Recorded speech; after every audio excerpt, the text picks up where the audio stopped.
म 2082 साल पौष महिनाभित्रै देशको सम्मान बोकेर एउटा महत्त्वपूर्ण स्थानतिर निस्किँदैछु। आफ्नो शरीरलाई जोखिममा राखेर अन्तर्राष्ट्रिय क्षेत्रमा गएर फरक किसिमको क्षमता परीक्षण गर्न जाँदैछु।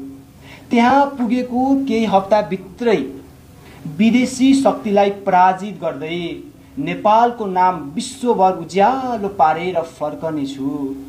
म के पनि जानकारी गराउन चाहन्छु भने यो यात्रा केवल एउटा प्रदर्शन मात्र हुने छैन, बरु मेरो जीवन मरण बराबरको प्रण हो।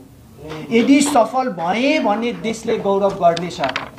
यदि काम गर्दा गर्दै शरीरले बाटोमै साथ छोड्यो भने इतिहासमा यही लेखिनेछ।